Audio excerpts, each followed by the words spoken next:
खेती, zero budget खेती, biodynamic खेती। और ये सुनकर हम यही सोचते हैं कि क्या खेती के इतने सारे प्रकार होते हैं। तो आज के वीडियो में मैं आपकी सारी दुविधाओं को दूर कर दूंगा और आपको ऑर्गेनिक खेती के बारे में विस्तार से बताऊंगा। तरीकों के बारे में जानने की इच्छा सबको होती है, चाहे वो किसान हो फिर या कोई आम इंसान हो। और आए दिन टीवी पर या अखबार में आप कुछ नए शब्द सुनते ही रहते हैं, जैसे प्राकृतिक खेती, जीरो बजट खेती, बायोडायनेमिक खेती। और ये सुनकर हम यही सोचते हैं कि क्या खेती के इतने सारे प्रकार होते हैं। तो आज के वीडियो में मैं आपकी सारी दुविधाओं को दूर कर दूंगा और आपको ऑर्गेनिक खेती के बारे में विस्तार से बताऊंगा। दोस्तों हमेशा याद रखिएगा, खेती सिर्फ दो ही प्रकार के होते हैं, एक जैविक और दूसरा रासायनिक। अब जो आप शब्द सुनते हैं जैसे प्राकृतिक खेती, वैदिक खेती या बायोडायनेमिक खेती, जीरो बजट खेती, यौगिक खेती या गौ आधारित खेती, ये सभी खेती के तरीके जैविक खेती के ही एक प्रकार हैं। ये भी कहा जा सकता है कि जैविक खेती इन सभी खेती के प्रकारों का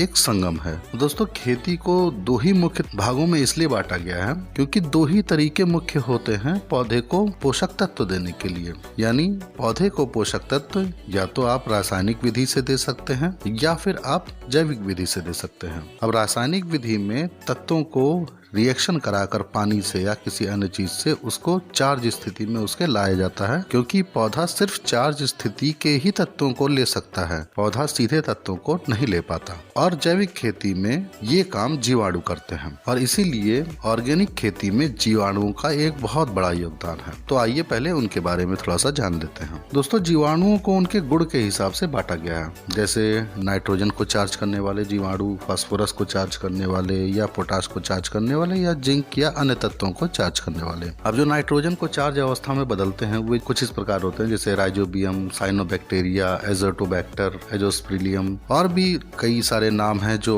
मैं बता सकता हूं, लेकिन मुख्यतः ये 4 बैक्टीरिया जाने जाते हैं और आपको ये बाजार में इनका घोल मिल भी जाता है आसानी से। उसी तरह फास्फोरस को चार्ज करने वाले जो बैक्टीरिया होते हैं स्यूडोमोनास होते हैं, बैसिलस या माइक्रोकोकस भी होते हैं और ये सभी एक साथ पीएसबी के नाम से आते हैं, मतलब फॉस्फेट सॉल्बलाइजिंग बैक्टीरिया।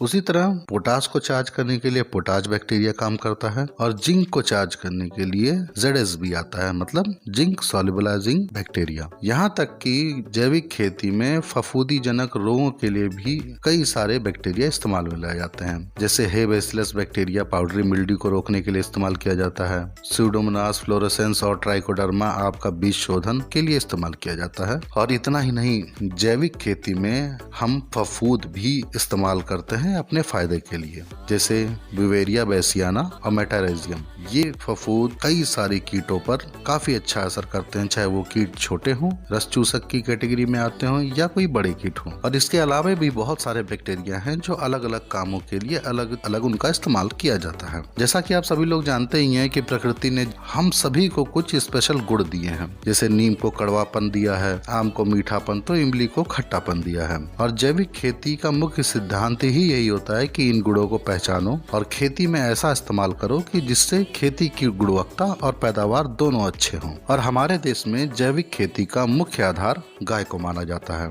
इससे मिलने वाले सभी उत्पाद जैसे दूध, दही, घी, गोबर और गोमूत्र सभी को अमृत का दर्जा दिया गया है। और दोस्तों जैविक खेती को पिछड़ा तरीका समझने की गलती बिल्कुल नहीं करनी चाहिए, क्योंकि जैविक खेती के विज्ञान के रहस्य रासायनिक खेती से भी ज्यादा जटिल हैं। और ऐसे ही खेती के रहस्यों को जानने के लिए सब्सक्राइब कर लीजिए मेरे चैनल को, ताकि ये जानकारियां आपको लगातार मिलती रहें। आगे बढ़ते हैं। जैसे रासायनिक खेती में DAP यूज होता है, यूरिया इस्तेमाल करते हैं, पोटाश इस्तेमाल करते हैं, उसी प्रकार जैविक खेती में भी अलग अलग घोल तैयार किए जाते हैं। अलग अलग तरीके होते हैं अलग अलग चीजों से बचने के लिए या अलग अलग पोषक तत्वों को पौधे को देने के लिए। लेकिन घोलों के बारे में जानने से पहले एक सावधानी जान लीजिए। दोस्तों जैविक खेती में जितने भी घोल बनाए जाते हैं वे सीधा पौधे की जड़ पर नहीं देना चाहिए। हालांकि बहुत सारी मानी जानी हस्तियां इस बात को कहती हैं कि आप सीधे घोल को पौधे के जड़ पे दे सकते हैं, लेकिन मैंने ये अनुभव किया है कि अगर आप जड़ों के आसपास देते हैं, मतलब अगर जस्ट बगल में देते हैं या सीधे जड़ पर देते हैं, तो उसमें से कई फफूंदीजनक समस्याएं आ जाती हैं, क्योंकि ये जितने भी घोल हैं इनको बनाने के दो ही तरीके होते हैं। या तो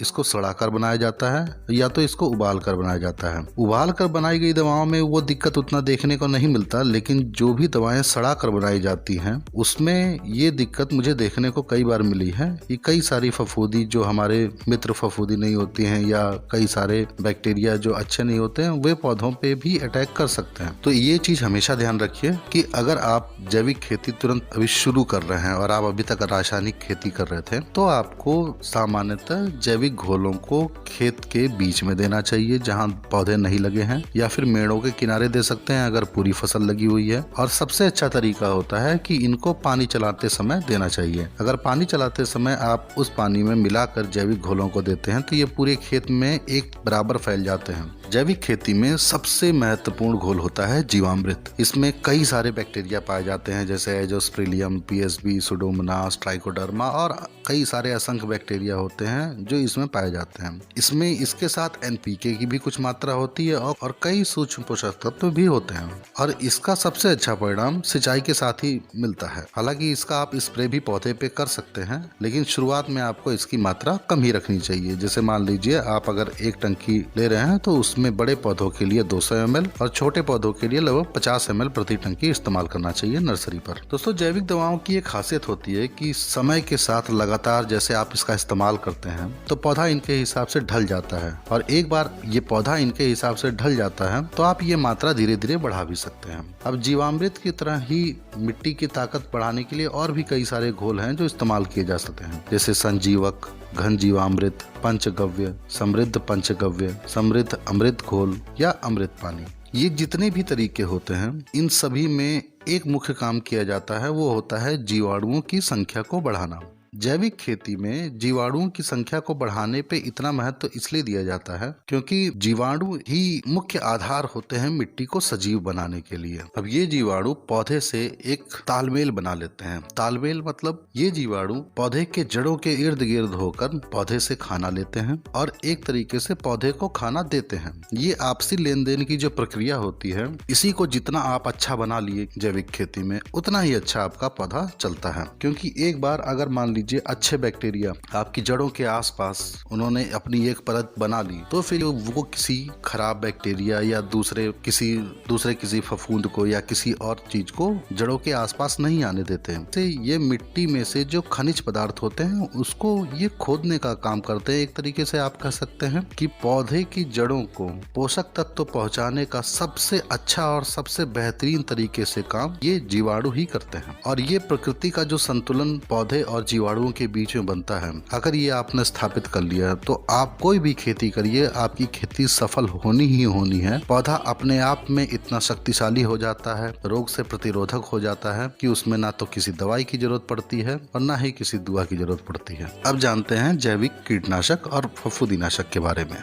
जैविक में नीमास्त्र का प्रयोग बचाव के लिए जनरली तौर पे किया जाता है। यानी अगर आपने कोई भी फसल जैविक तरीके से लगाई है तो हर हफ्ते नीमास्त्र का स्प्रे ले लें। नीमास्त्र का इस्तेमाल जैविक खेती में बचाव वाली दवा के तौर पे किया जाता है। अगर आप हर हफ्ते नीमास्त्र का एक स्प्रे लेते रहेंगे तो कीट सामान्यतः लगते ही नहीं है। लेकिन अगर कीट आ भी जाएं किसी कारण से तो अग्नेयास्त्र और ब्रह्मास्त्र का इस्तेमाल किया जाता है। अग्नेयास्त्र मुख्यतः पत्ती लपेटा, तना छेदक, फल छेदक और सुंडी जैसे कीटों पर काम करता है, और ब्रह्मास्त्र आपका लगभग सभी कीटों पर काम करता है। दोस्तों, जैविक खेती में जितने भी ये घोल होते हैं, जो दवाएं होती हैं, ये एक तरीके से विषैले पत्तियों का रस होता है और उसके साथ गोमूत्र का मिश्रण कह सकते हैं इसको। इसी तरह फफूंदी और वायरस से बचने के लिए नारियल छाछ घोल और कॉपर छाछ घोल का भी मुख्य तौर पर इस्तेमाल किया जाता है। अब जैविक विधि में दोस्तों केचुए को भी बहुत ज्यादा महत्व दिया गया है और मिट्टी में इनकी तादाद बढ़ाने के लिए हमेशा जोर दिया जाता है।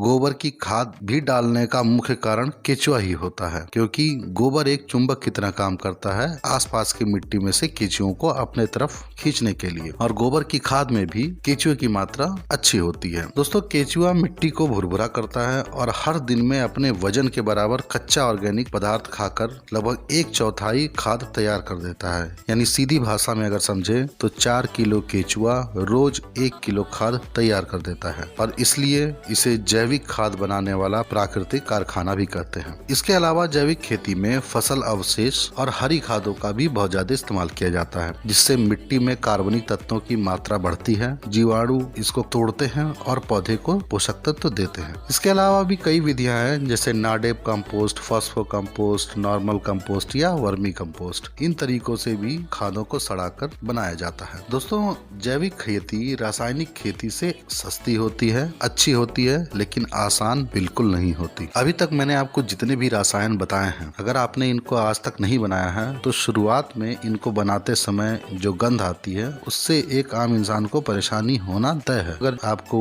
इन गंधों की आदत नहीं है, गोबर की, गौमूत्र की, इन सारी चीजों की, तो आप चाहें तो जैविक कल्चर से भी शुरुआत कर सकते हैं, जो मार्केट में पहले से आते हैं। इफ्को का जैसे राइजोबियम, एजोस्पेरिलियम, कंसोर्टिया, ये सारे जैविक कल्चर आते हैं जिनको आप इस्तेमाल कर सकते हैं, और ये उतना ही अच्छा काम करते हैं जो आपकी जैविक विधि से तैयार किए गए घोल करते हैं। और एक बार आप इन जैविक कल्चर को इस्तेमाल करने लगेंगे, जैविक तरीकों में से कुछ तरीकों को ही अगर आप इस्तेमाल करना आपने शुरू कर दिया तो इसके फायदे देखकर आप अपने आप ही और तरीके इस्तेमाल करना शुरू कर देंगे। लेकिन दोस्तों, खेती का एक तरीका अच्छा है तो इसका मतलब ये बिल्कुल नहीं निकालना चाहिए कि दूसरा तरीका खराब है। और ये समझने के लिए थोड़ा सा इतिहास जानते हैं। दोस्तों, 1960 के आसपास हमारे देश में इतना अनाज भी नहीं पैदा होता था कि हमारे देश के लोग भी भरपेट खाना खा सके। और आज की स्थिति आप खुद जानते हैं, हम दूसरे देशों का पेट भर रहे हैं। तो ये जो बदलाव आया है ये सिर्फ रासायनिक खादों की बदौलत ही आया है, और हरित क्रांति में इन रासायनिक खादों का एक बहुत बड़ा योगदान है। और इन रासायनिक खादों ने खेती को एक नीचे स्तर से उठाकर आज हमारी अर्थव्यवस्था का उसको एक स्तंभ बना दिया है। और कोरोना जैसी हालत में भी ये स्तंभ बहुत ही मजबूती के साथ खड़ा रहता है। दोस्तों, दिक्कत दवाओं में नहीं है, हमारे इस्तेमाल करने के तरीकों में है।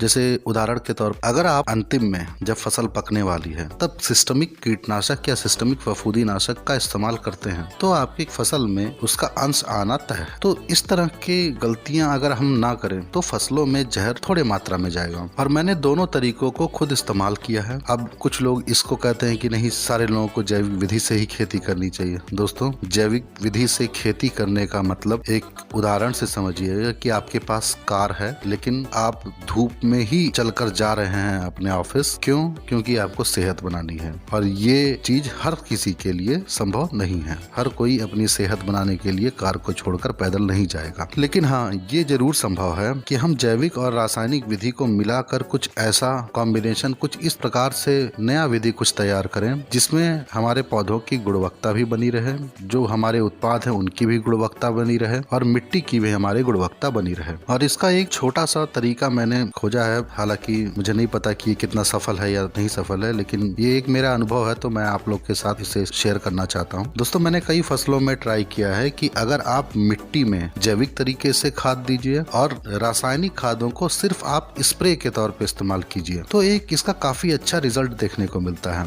अब ये मेरा भ्रम है या सच्चाई है, इस पे तो रिसर्च होगी और तभी पता चलेगा। तो दोस्तों, कैसी लगी वीडियो जरूर बताइएगा, और अगर आपने अभी तक सब्सक्राइब नहीं किया है तो सब्सक्राइब कर लीजिएगा। मिलते